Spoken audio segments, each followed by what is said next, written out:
After a long FBI investigation, Dallas County Commissioner John Wiley Price has been arrested. Right now, he is in federal custody for charges of bribery, mail fraud, and tax fraud. Let's get right to Fox 4's Sean Rabb, who has been covering this story from the very beginning. He is live with the latest.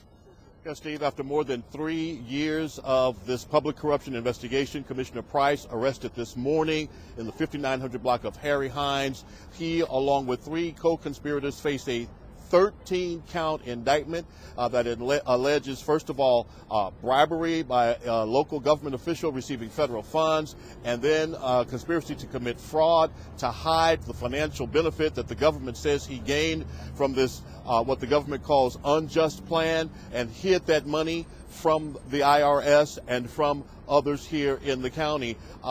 Again, 4 people now have been indicted, and they are in custody. Again, Commissioner John Wiley Price, his longtime chief administrator in his office, Daphne Fain, along with political consultant and business consultant Kathy Neely, as well as a 4th person, a man who was part of a working agreement with Kathy Neely, Christian Lloyd Campbell, who then set up his own consulting firm.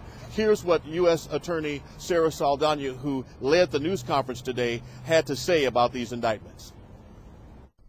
The violation of this oath is at the heart of the indictment against the commissioner. The indictment spans a decade during which Commissioner Price, who like every duly elected county official owes a fiduciary duty to the citizens of the county of Dallas, and he accepted approximately $950,000 in cash, in cars, and in land. Now, here's what Sarah Saldana is talking about from the indictment itself. It says, while earning income from Kathy Neely's lobbying agreements with her vendors and companies, she provided a stream of financial benefits to Mr. Price in the form of money, cars, and land, totaling some $950,000. Here's how the government says that plan worked. Kathy Neely would be a consultant to businesses who wanted to do business with the county.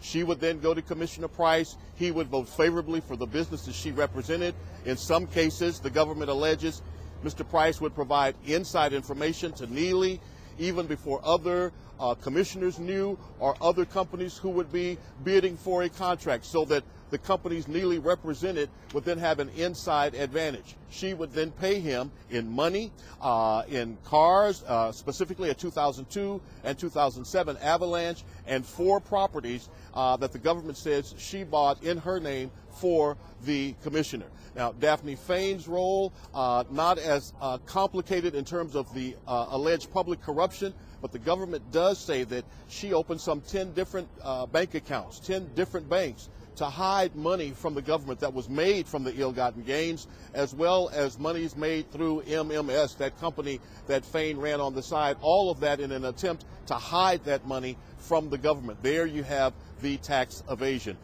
It is a 13-count indictment. All 4 are now in custody on the 16th floor here in the federal building downtown with U.S. Marshals. Their very first court appearance today will be at 1 o'clock before Magistrate Paul Stickney on the 16th floor.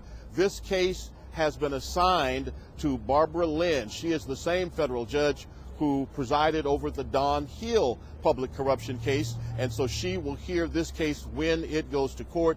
Steve, one of the things that Sarah Saldana said after laying out this indictment today is to remember, so far it's only an allegation, and that there should still be a presumption of innocence. But if what we saw today, if the government can connect all of the dots, it is indeed public corruption for more than 10 years in every county business transaction.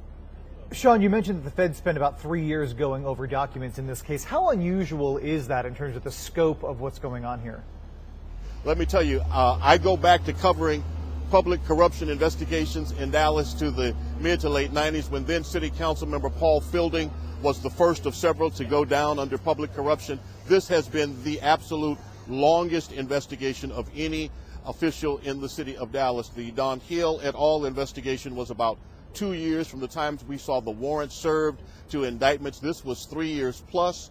We know that the Justice Department in D.C. had been involved every step of the way, and it one point expressed their own frustration with the length of this investigation. And we know that all of this information was just presented on Wednesday of this week before a federal grand jury here, an all-day long explanation of the facts before that grand jury. Steve? You know, and Sean, you mentioned the 1 o'clock court appearance today, you know, and speaking of time and lengthiness here, I mean, this is really just the beginning of the next part of this process. I mean, this could be a years-long process, or what are we talking about here by the time this thing actually goes to trial and we see some sort of outcome? Yeah, first of all, you mentioned, thank you again, the first appearance at 1 o'clock today. The government says they will not seek to keep anyone in custody, so we can expect all to leave the court sometimes this afternoon or evening on their own, what's called PR or personal recognizance, their promise to appear.